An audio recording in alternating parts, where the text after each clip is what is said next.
Good morning বন্ধুরা, আমি রূপা আজকে নতুন একটা ব্লগ নিয়ে চলে এসেছি আপনাদের সামনে।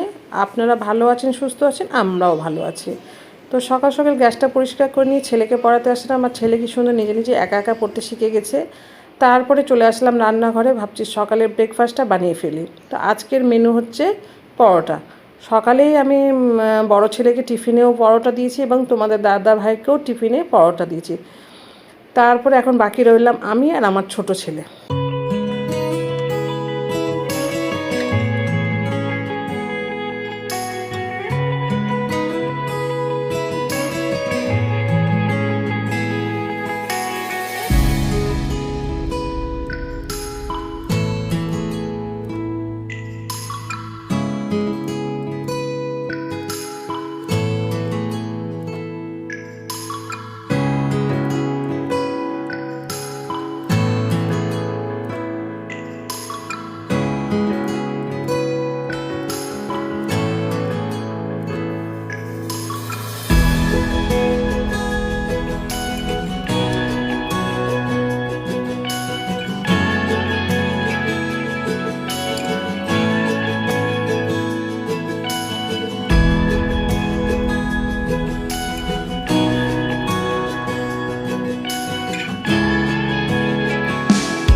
আমি চিনি দিয়ে পরোটা নিলাম আর ছেলে খাবে হচ্ছে সস দিয়ে, তাই তাকে হলো সস দিয়ে দিলাম।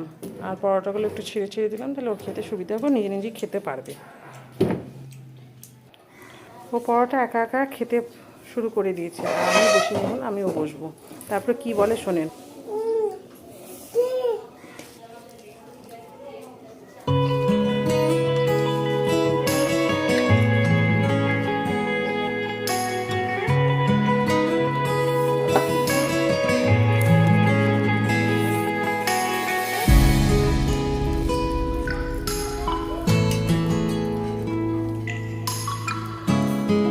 তারপরে খাওয়া শেষে বাজার গেলাম মা ছেলে মিলে স্কুটি করে।